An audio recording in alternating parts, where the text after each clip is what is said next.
Elizabeth Barrett Browning.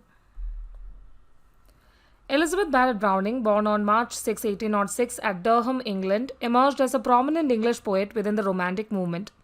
As the eldest of 12 children, she marked a pivotal return to her family's English roots after centuries of the Barretts residing in Jamaica, where they owned sugar plantations powered by enslaved labor. Despite this lineage, Elizabeth's father, Edward Barrett, opted to raise his family in England while managing his Jamaican interests. Her upbringing involved an extensive education at home, delving into literary masterpieces like Paradise Lost and Shakespearean works before the age of 10. Remarkably, she composed her initial epic poem by the age of 12, despite facing ongoing health struggles.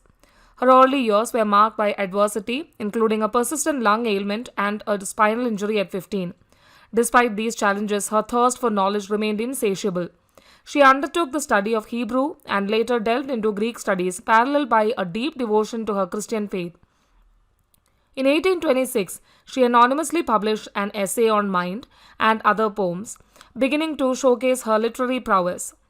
Tragedy struck with her mother's passing in 1828 and the family's financial decline due to the abolition of slavery and mismanagement of their Jamaican estates.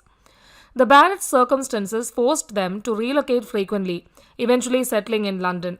Elizabeth's literary pursuits continued, and her translation of Prometheus Bound in 1833 reflected her growing recognition. However, her father's authoritative control over the family became increasingly suffocating, leading to conflicts regarding the fate of her younger siblings and the family's ties to Jamaica. Elizabeth's stance against slavery clashed with her father's decisions, creating tensions within the family. Despite these challenges, Elizabeth's literary career gained momentum in the 1830s, culminating in the publication of The Seraphim and other poems, which echoed her Christian beliefs in classical Greek tragedy. Personal tragedy struck again when her beloved brother drowned, further deteriorating Elizabeth's health and leading to a reclusive period. However, her creativity persevered, and in 1844, she released a collection simply titled Poems, garnering attention, including that of fellow poet Robert Browning. Their courtship blossomed through letters, leading to their elopement in 1846, a decision vehemently opposed by Elizabeth's father. The couple settled in Florence, Italy, where Elizabeth found solace, experienced improved health, and welcomed a son, Robert Whiteman Browning. The rift with her father remained, and yet her literary achievements continued to flourish, highlighted by the publication of Sonnets from the Portuguese in 1850, a deeply personal collection dedicated to her husband and celebrated for its emotional depth and poetic craftsmanship. In her later years, Elizabeth delved into political and social themes, advocating for Italian unification, addressing social injustices like child labor and slavery, and challenging gender norms in her poetry, as seen in Aurora Leigh. While these themes might have impacted her popularity, they amplified her voice across Europe, solidifying her legacy. Elizabeth Barrett Browning passed away in Florence on June 29, 1861, leaving behind a profound literary legacy that continues to resonate. Sonnets from the Portuguese. Sonnets from the Portuguese is a collection of 44 love sonnets composed by Elizabeth Barrett Browning. These sonnets were written between 1845 and 1846 and were first published in 1850. The collection is notable for its emotional depth and expression of love, and it received acclaim and recognition during Elizabeth Barrett Browning's lifetime, a reputation it continues to hold. The title of the collection, Sonnets from the Portuguese, carries a unique backstory. Elizabeth Barrett Browning was initially hesitant to publish these deeply personal poems. Her husband, Robert Browning, however, believed in the quality and significance of these sonnets, considering them the most exceptional sequence of English-language sonnets since Shakespeare's time. He encouraged her to publish them, emphasizing their literary merit. To provide the couple with a degree of privacy and to distance the work from the notion of being overtly personal, Elizabeth decided to present these sonnets as translations of foreign sonnets. She initially intended to title the collection Sonnets Translated from the Bosnian. Still, Robert Browning suggested the alternative claim that the source of the sonnets was Portuguese. This decision to attribute the sonnets to a Portuguese origin may have been influenced by Elizabeth's admiration for the Portuguese poet Camões, and it may have been further inspired by Robert's affectionate nickname for her, My Little Portuguese. The collection's title also carries an allusion to Les Lettres Portugueses, a work from 1669. Sonnets from the Portuguese stands as a remarkable testament to the power of love and the creative expression of profound emotions in poetic form.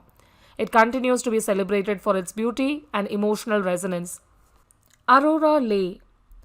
Aurora Leigh is a novel in a blank verse penned by Elizabeth Barrett Browning and published in 1857. This work, consisting of approximately 11,000 lines, is a first person narrative that delves into the life and experiences of its heroine, Aurora Leigh. The narrative weaves through her childhood in Italy and England, her self education, her career pursuit as a writer, and her complex relationships, particularly her interaction with Romney Leigh. Plot summary. First book. In this section, Aurora Leigh reflects on her childhood in Florence, Italy, where she was raised by her scholarly father following her mother's death. Her father's tutelage introduced her to Greek, Latin, and a love for learning. However, when her father passes away, she is sent to live in England with her aunt, who tries to mold her into a conventional lady. Yet, Aurora discovers her father's hidden library and independently reads scholarly books, developing a profound love for literature and aspiring to be a great writer. Second book. The narrative advances to Aurora's 20th birthday when her cousin Romney Leigh proposes marriage to her. However, Aurora rejects him due to his skepticism about women's ability to be true artists and her perception that he is overly dedicated to social work. Her aunt, who had previously tried to instruct her in proper ladylike manners, chastises her for refusing the proposal and stresses that all the family estates will pass to Romney as the male heir. Following her aunt's death, Aurora decides to pursue her literary career and move to London. Third book. Aurora has relocated to London, where she writes poems for magazines and has gained popularity among young readers. However, she is dissatisfied with her work and aspires to create good art. She receives an unexpected visit from Lady Waldemar, who confesses her love for Romney and her involvement in charity work to get closer to him. Aurora is asked to convince Romney and Marian Earle, one of his social projects, not to marry. She visits Marian, who tells her life story, describing her escape from a traumatic past and her current relationship with Romney. In the fourth book, Marian reveals that she is about to marry Romney but subsequently sends a letter in place of her presence at the wedding, explaining that she is not worthy of him. This development devastates Romney and causes a public scandal. He searches for Marian but cannot locate her.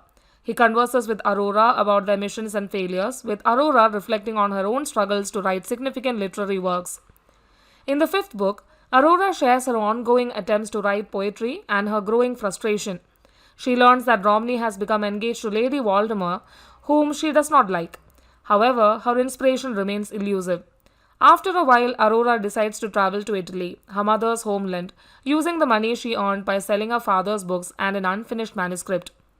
In the sixth book, Aurora finds herself in France, with her thoughts constantly drifting back to her childhood memories. There she unexpectedly encounters Marian Earle. Marian, who now has a child, shares her harrowing story of rape and suffering in a foreign country. Aurora apologizes for misjudging her and the two women from a protective alliance. Seventh book. The narrative continues with Aurora and Marian living in Florence, Italy, along with Marian's child. Romney unexpectedly arrives in Florence, having learned of their whereabouts. He tells Aurora about his failed social reforms and the destruction of Leigh Hall, a refuge for the poor that he established. He also conveys Lady Waldemar's message and informs Aurora that he is not married to her. In the eighth book, several years pass, and Aurora, Marian, and the child live in a villa in Florence. Aurora has written a book but does not consider it a great work. Romney Leigh, now blind, discovers their location and visits. Aurora, who once believed he was married to Lady Waldemar, is initially cold to him. However, he has read her book and acknowledges her talent.